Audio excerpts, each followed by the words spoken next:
नमस्कार दोस्तों।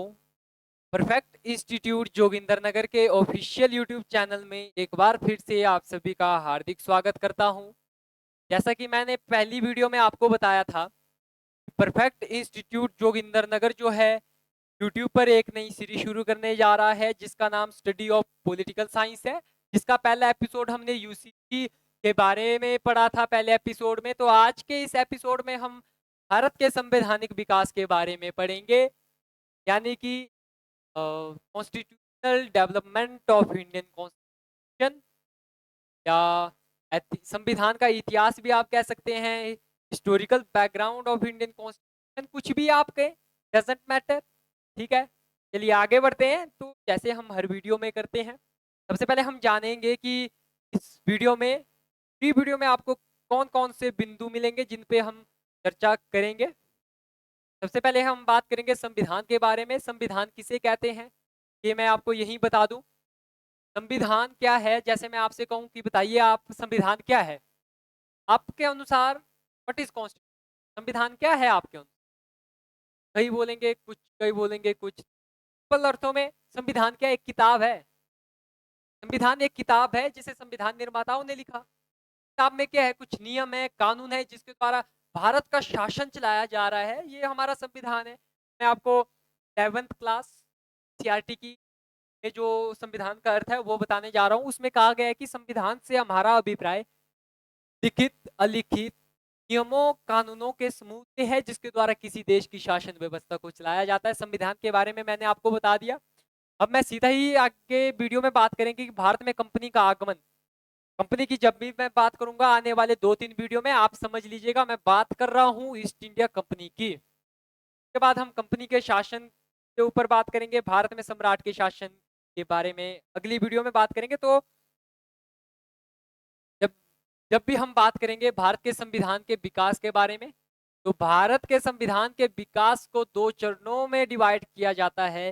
पहला डिवाइड किया जाता है कंपनी के शासन के दौरान, दूसरा किया जाता है सम्राट के शासन के दौरान संविधान का विकास। कंपनी का शासन हमारा 1773 से लेकर 1858 तक माना जाता है, और सम्राट का शासन हमारा 1858 से लेकर 1947 यानी भारत की स्वतंत्रता तक।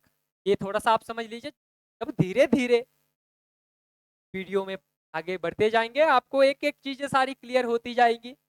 सबसे पहले थोड़ा सा हम हिस्टोरिकल बैकग्राउंड यानी ऐतिहासिक पृष्ठभूमि इतिहास को जान लेते हैं। जैसा कि थोड़ी सी मैं ये बता दूं ना, जैसे हम हिस्टोरिकल बैकग्राउंड की बात करते हैं, ये आपका हिस्ट्री में टॉपिक चला जाता है। हिस्ट्री में किसमें, मॉडर्न हिस्ट्री, आधुनिक भारत के इतिहास में ये चीजें आप पढ़ते हैं, लेकिन फिर भी पॉलिटी के पॉइंट ऑफ व्यू आपके लिए इम्पोर्टेंट है, वो मैं बताने जा रहा हूँ। सबसे पहले हम हिस्ट्री के बारे में बात करेंगे ना, जैसे कि आपको पता है भारत में किसका शासन रहा, ईस्ट इंडिया कंपनी का। तो इसकी स्थापना कब हुई, 31 दिसंबर 1600 के आसपास इसकी स्थापना मानी जाती है। और ये कंपनी भारत में 1600 ईस्वी में व्यापार करने आई थी। ईस्ट इंडिया कंपनी भारत में 1600 में व्यापार करने आई, और व्यापार करने आई बिना लाइसेंस को तो आई नहीं होगी। तो महारानी एलिजाबेथ प्रथम के चार्टर द्वारा इसे भारत में व्यापार करने का चार्टर यानी लाइसेंस प्राप्त था। और ये कैसा लाइसेंस था, ये लाइसेंस हमारा मोनो यानी कि एकाधिकार।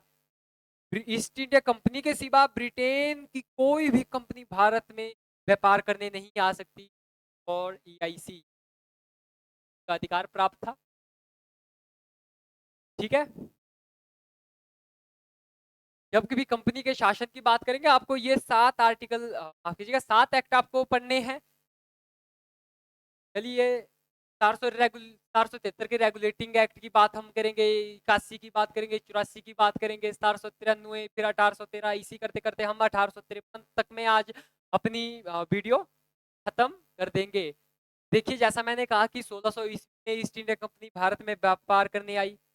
1600 से लेकर 1765 तक की जर्नी, मान के चलिए 1765 तक की जर्नी ईस्ट इंडिया कंपनी के लिए व्यापारिक थी।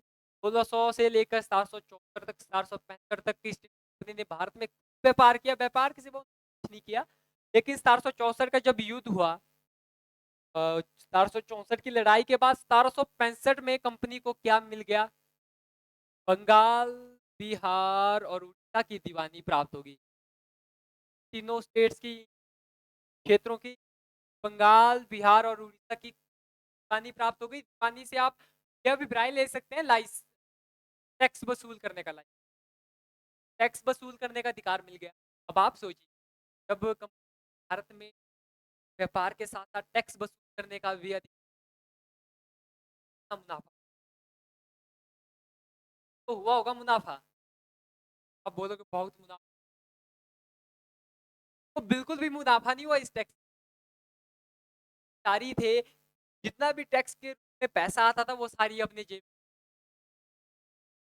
रिश्वत लेना उन्होंने कर दिया, घोष कर दी। तो ऐसे में कंपनी क्या हो गई, कंपनी को घाटे का सौदा हो गया। कंपनी पास उन्होंने माय लॉर्ड देखिए घाटे में जा रहे हैं, हमारे कर्मचारियों को रेगुलेट करने के लिए कुछ तो आप कानून बनाइए। तो ऐसे में कंपनी के आग्रह के कारण ब्रिटिश संसद ने पहला अधिनियम लागू किया, वो 1763 का अधिनियम।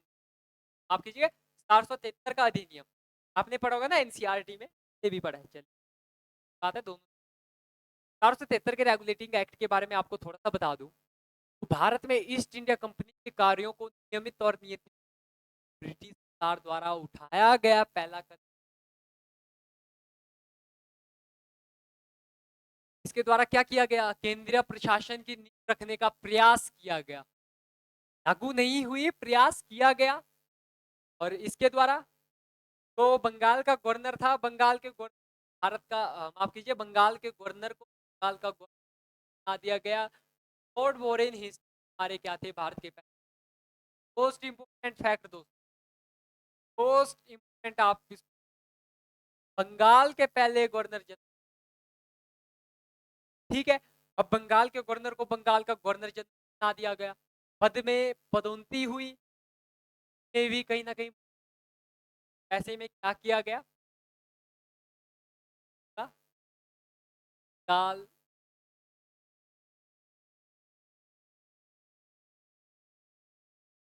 क्या किया गया, मद्रास और बंबई के जो गवर्नर थे उस टाइम के जगह ये अपना ठिकाना लगाया हुआ था। तो मद्रास बंबई के थे इनके गवर्नर थे, उन्हें बंगाल के गवर्नर जनरल के अधीन कर दिया गया दोस्तों।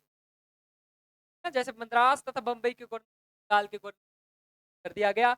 इसी की तरह एक और मोस्ट आप समझ सकते 473 के रेगुलेटिंग एक्ट के द्वारा 474 में कलकत्ता में उच्चतम न्यायालय न्यायालय जब भी बात आएगी उच्च न्यायालय समझ लीजिए, कोर्ट उच्चतम न्यायालय यानी हाई कोर्ट न्यायालय की स्थापना की गई 474 में। 473 रेगुलेटिंग एक्ट के द्वारा स्थापना हुई आपकी 474 में। तो 1+3 का इन्होंने पैटर्न जो है उस टाइम अपनाया, यानी कि एक मुख्य न्यायाधीश और न्यायाधीश सर एलिजा इम्पे क्या थे, वह मुख्य न्यायाधीश थे। जैसे कहा था ना कि बढ़ गई थी, पद लेना शुरू हुआ था। इसी एक्ट के द्वारा क्या किया गया, ब्रिटिश का देखिए कर्मचारियों, आज के बाद ना कोई भारतीयों से रिश्वत लेगा, ना निजी व्यापार करेगा, ना उनसे कोई तोहफे लेगा या रिश्वत लेगा, कुछ नहीं करेगा। आप जाइए व्यापार कीजिए बस, इससे ज्यादा कुछ नहीं। इसी कड़ी में अगला जो अधिनियम हमारा आता है वो आता है 1781 का सन अधिनियम, जिसे इंग्लिश में हम एक्ट ऑफ सेटलमेंट के नाम से भी जानते हैं। सिंपल सी बात, ज्यादा कुछ नहीं समझना कि 1773 के एक्ट में जो जो कमियां रही थी, कमियों को करने के लिए 1781 का संशोधन अधिनियम पास किया। अधिनियम में ज्यादा नहीं, आगे बात करते हैं 1784 के पिट्स इंडिया एक्ट के बारे में। 1784 के पिट्स इंडिया एक्ट में इतना ही कहा गया, अब तक यानी 1784 तक ईस्ट इंडिया कंपनी ने भारत के जितने भी क्षेत्रों पे अपना अधिकार अपनाया था, ताकि अब उन क्षेत्रों को क्या कहा जाता था, पहले ईस्ट इंडिया कंपनी के अधीन क्षेत्र कहा जाता था। लेकिन 484 के एक्ट के द्वारा उन्हें ब्रिटिश सरकार के अधिपत्य या ब्रिटिश सरकार द्वारा अधीन क्षेत्र कहा जाने लगा। इंपॉर्टेंट नहीं है, थोड़ा सा मैंने बता दिया। इसके द्वारा कंपनी के राजनीतिक और व्यापारिक कार्यों को अलग अलग कर, ये इंपॉर्टेंट तो ध्यान से समझिए। कंपनी के राजनीतिक और व्यापारिक कार्यों को अलग कर दिया गया, और जो राजनीतिक कार्य थे उसके लिए एक संस्था स्थापना की गई बोर्ड ऑफ कंट्रोल या बोर्ड ऑफ डायरेक्टर। जो व्यापारिक कार्य थे उसके लिए निदेशक मंडल, यानी निदेशक मंडल को कहा गया कि देखिए श्रीमान, निदेशक मंडल व्यक्ति का नाम नहीं है, ये एक संस्था का नाम है। मतलब वहां पे क्या बनाया गया था, एक ऑफिस डिपार्टमेंट बना दिया गया था अलग से, निदेशक मंडल। निदेशक मंडल को कहा गया श्रीमान आप क्या कीजिएगा, कंपनी के जितने भी व्यापारिक कार्य आते हैं सारे आप देखेंगे। और बोर्ड ऑफ कंट्रोल को क्या कहा गया, जितने भी राजनीतिक कार्य होते हैं वो सारे आपके अधीन होंगे, आपको उन पर नजर रखनी है, इतनी सी आपको इस एक्ट में पढ़नी है। मतलब कि ना एक तरीके से आप समझ सकते, शासन की वैध शासन प्रणाली के साथ दो तरफा शासन प्रणाली। आगे का एक्ट हम देखते हैं 1786 का अधिनियम। यह अधिनियम थोड़ा बड़ा मजेदार है पढ़ने में, क्योंकि इस टाइम क्या थे, लॉर्ड कॉर्नवालिस बंगाल के गवर्नर जनरल बने थे। और इस बंदे ने जब इसको ये पद दिया जा रहा था, इन्होंने कहा कि ठीक है भाई साहब, मैं ये पद स्वीकार करने के लिए तैयार हूं, बट मेरी, और वो दो शर्तें कौन कौन थी इनका कि सबसे पहले तो क्या कीजिए, आप कमांडर इन चीफ यानी सेनापति का पद दीजिए। उसके बाद उन्होंने अपनी शर्त में कहा कि कई बार मैंने ऐसा देखा है कि तो हमारे प्रीवियस साल के गवर्नर जनरल थे, ये काउंसिल के निर्णयों को मानना ही पड़ता था, चाहे वो गलत हो या सही हो, क्यों मानना पड़ता था। लेकिन मेरे केस में ऐसा नहीं चलेगा, जब मैं बंगाल का गवर्नर जनरल बनूं, ये काउंसिल के को ना मानने का अधिकार होना चाहिए, विशेष स्थिति। विशेष और कार्नवालिस हमारे बंगाल के गवर्नर जनरल थे, दो शर्तें रखी काउंसिल के ना मानने का अधिकार, सेना, और इन्हीं के छोटे प्रयास के द्वारा इसके आगे जो अधिनियम हुआ उसके अंतर्गत यह व्यवस्था की गई। 486 के अधिनियम में जो दो शर्तें लॉर्ड कॉर्नवालिस ने, भविष्य में भारत के जितने भी गवर्नर जनरल होंगे उन पर लागू किया जाएगा। दोस्त सा प्रयत्न सभी को मजे ही मजे। के बाद हम बात करेंगे 493 के चार्टर कानून के बारे में। इसके द्वारा क्या किया गया, जैसे मैंने आपको कहा था कि पोली थी, एकाधिकार इस कंपनी को था, उसी एकाधिकार को 1793 के चार्टर कानून के द्वारा अगले 20 वर्षों के लिए, मतलब कि अगले 20 वर्षों तक ब्रिटेन की कोई भी कंपनी भारत में आकर व्यापार नहीं कर सकती बाय कंपनी के, यानी ईस्ट बाय। इसके द्वारा जो बोर्ड ऑफ कंट्रोल था जिसकी स्थापना का 473 के एक्ट के द्वारा की गई थी, इनके सदस्यों को और कर्मचारियों को भारतीय राजस्व से, भारतीय लोगों के पैसों से क्या किया गया, इनको पेमेंट दी जाने लगी। क्या एक्ट में इतना ही, आगे देखेंगे चार्टर कानून के बारे में, 1813 का जो चार्टर कानून हुआ उसके बारे में बात कर लेते।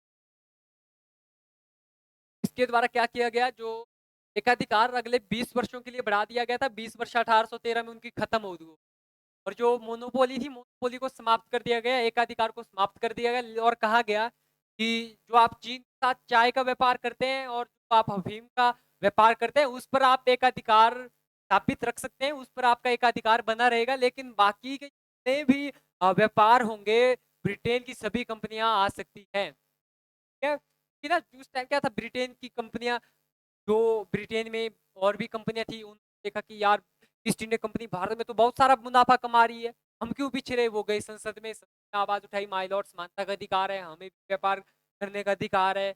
वैसे में क्या किया गया, ब्रिटिश सरकार ने ईस्ट इंडिया के एक अधिकार को समाप्त कर दिया गया, और जो चाय का व्यापार था या अफीम का व्यापार था पर एकाधिकार बना रहा। दोस्त माय लॉर्ड, इसी एक्ट के द्वारा ईसाई मिशनरियों को भारत में आने की अनुमति गई। उन्हें कहा गया कि माना आप भारत में आइए और भारतीय लोग कीजिए, प्रभु से शिक्षित कीजिए। इसी अधिनियम के द्वारा स्थानीय सरकारों को व्यक्तियों पर कर लगाने की व्यवस्था है कि जो आपकी गवर्नमेंट है वो पे कर लगाए, अगर कोई कर नहीं देता आप दंड की व्यवस्था भी कर सकते हैं। आगे जो हमारा एक्ट आता है वो आता है 1833 का चार्टर। 1833 के अधिनियम के द्वारा दोस्तों ज्यादा कुछ नहीं, इतना ही किया गया कि जो 20 बनाया गया था, एकाधिकार समाप्त किया गया था, अब कंपनी का एक अधिकार को पूरी तरह से समाप्त कर दिया। चाय और अफीम का उत्पाद पर एक अधिकार था ना, और चाय के व्यापार पर, इसे भी समाप्त कर दिया। इसी के द्वारा जो हमारे 1773 में बंगाल का गवर्नर जनरल था, उसे भारत का गवर्नर जनरल बना दिया गया और लॉर्ड विलियम बेंटिक भारत के पहले गवर्नर जनरल, माय लॉर्ड, ठीक है। इसके द्वारा क्या किया गया, 1833 के अधिनियम के द्वारा सिविल सेवा सेवकों का आयोजन का प्रयास किया गया, लेकिन बोर्ड ऑफ कंट्रोल द्वारा क्या किया गया, विद्रोह किया गया, विरोध किया गया, जिस कारण यह व्यवस्था लागू नहीं हो पाई। अब बात आती है कि प्रतियोगिता क्या थी। प्रतियोगिता मीन जो आजकल आप एग्जाम दे रहे हैं वो प्रतियोगिता। पहले ऐसा होता था ना, जैसे कि आप यूपीएससी की तैयारी कर रहे हैं, एचएस की तैयारी कर रहे हैं, अगर आपका उस टाइम टाइम तो यूपीएससी एचएस, जैसा मैंने आपको पहले बताया, मुझे एग्जाम्पल लेना, मैं एग्जाम्पल ही लेता हूँ और अभी भी ले रहा हूँ। मान लीजिए आप उस टाइम कंपनी के शासक के दौरान कोई आप में यूपीएससी की तैयारी कर रहा है या एचएस है, अगर आपकी पहचान कर्मचारियों या अधिकारियों के साथ आपको बैठना है, आपकी पहचान है, तो आपको क्या पद से पद मिल जाएगा।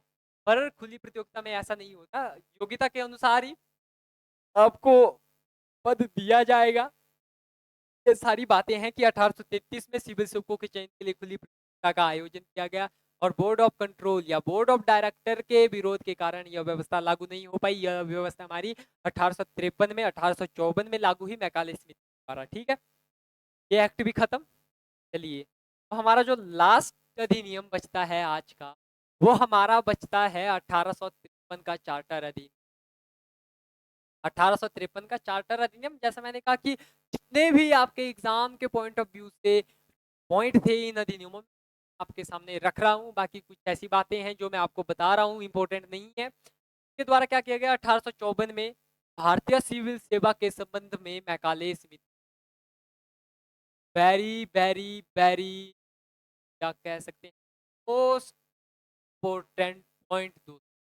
कई बार एग्जाम में पूछा गया है कि मैकाले समिति कब की गई, 1854 में की गई, किस अधिनियम के द्वारा की गई, 1853 के अधिनियम के द्वारा की गई, या पूछा जा सकता है कि भारतीय सिविल सेवा के संबंध में किस समिति की गई थी। ऑप्शन पे होगा मैकाले समिति, तो आपको टिक करना है मैकाले समिति। आज की वीडियो में दोस्तों इतना ही। आई होप आपको संविधान के विकास के बारे में कम अगर आइडिया लगा हो, आई होप लगा होगा। अगर कुछ भी आपके डाउट हैं कमेंट बॉक्स में आप पूछ सकते हैं। बाकी अगली वीडियो में हम जानेंगे सम्राट के शासन के बारे में, और एक और वीडियो हमारी रहेगी जिसमें हम कैबिनेट मिशन वगैरह में बात करेंगे। संविधान लागू होने तक का जो इतिहास रहा उसके बारे में चर्चा करेंगे। जब हमारा हिस्टोरिकल बैकग्राउंड आएगा उसके बाद हम विचार करेंगे। एक ऐसा टॉपिक है बैकग्राउंड जिसे छोटी वीडियो में कवर कर पाना मुश्किल होता है, फिर भी हमने कोशिश किया कि छोटी छोटी वीडियो में हम इसको कवर करें। बाकी आई होप कुछ डाउट होंगे तो आप कमेंट बॉक्स में पूछिएगा। और एक बात जो बताने लायक नहीं है बता रहा हूँ कि सब्सक्राइब लिखा हुआ है, सब्सक्राइब कीजिएगा, साइड में बेल आइकन दिख रहा है उसको भी दबा दीजिएगा। इसके साथ आज की वीडियो में इतना ही, मिलेंगे अगली वीडियो में। धन्यवाद।